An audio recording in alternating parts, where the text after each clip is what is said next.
LGBT Americans are our colleagues, our teachers, our soldiers, our friends, our loved ones. And they are full and equal citizens and deserve the rights of citizenship. That includes marriage.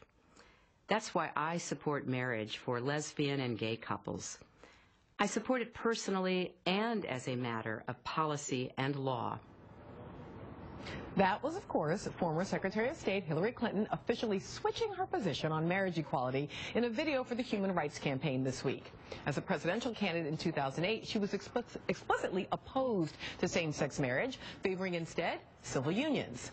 Clinton joined a growing tide of politicians who are coming out in favor of marriage equality. Dozens of prominent Republicans, including top advisors to former Presidents George W. Bush and former governors and members of Congress, have all signed on to a legal brief arguing in favor of a constitutional right to same-sex marriage.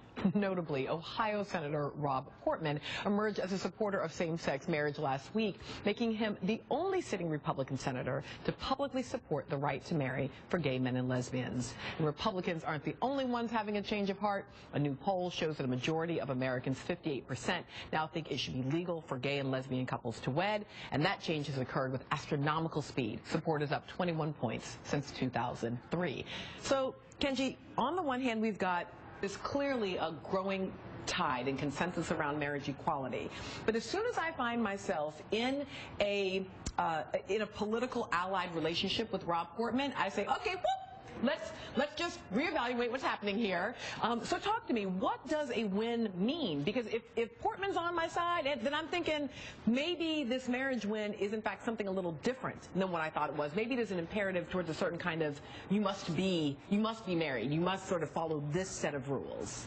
I'm not so sure if that's true, Melissa. Okay. You know, it's always dangerous to disagree with you, but I think that what we're really looking at here is kind of an overlap, you know, and I think that the next generation is going to be what's tricky. So I think marriage is in some sense an easy get because it's what my colleague at NYU, Jeremy Waldron, calls a responsibility right. You know, it's not just a bunch of rights, it's also a bunch of entitlements. If you go back and think about the don't ask, don't tell litigation, I used to always be so puzzled, given that the courts give such deference to the military, why we would start there. Why would you start with the hardest kind of case? And the answer that the movement lawyers gave me was because this is a responsibility right, because it's about people wanting to serve their country, and it's very hard to turn somebody away who wants to serve their country on the basis of sexual orientation. So I think for this generation, because of the particular nature of the right, where it bears both rights and responsibilities, and you know, as we heard Portman say in his soundbite, you know, it's really about binding together people in stable relationships. That this is something that's going to play well with both the right and the left.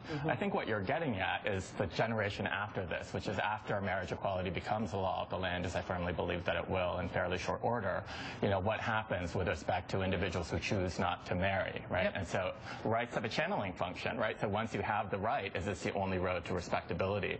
And right after the slaves were emancipated, right, and they got the marriage right, prior to that we had a whole panoply of ways in which they could relate to each other, like jumping over a broomstick or effectively sort of polyamorous relationships. People were being moved against their will from plantation to plantation. After marriage became a possibility for the manumitted slaves, it was if you're married, you're respectable, and if you're not married, you're not respectable, and it became a dichotomy, right? And so those other forms of affiliation withered away. I'm less troubled by that, but you know, I think that there are many people who are troubled. Right, because it feels to me like part, you know, when I tell that long struggle story, part of the value of queer politics, and for folks who aren't in the academy, I don't mean that as a slur, right? Queer is a self-defining term about making things not normative, right? And part of the value of queer politics was that it queered our politics. It made it different. It asked us to think about family constructed in new and different ways. And once we have marriage, of course, it's critical, it's important, but it also feels like it becomes an imperative. Well, I mean, I think that the conservatives signing on to the marriage equality movement is not surprising. I think there was a moment where it became politically possible for them to do so, but I don't think there was a lot of a substantive barrier there beyond the religious objection. A long time ago, people like David Brooks advocated same-sex marriage because of it's a moral good.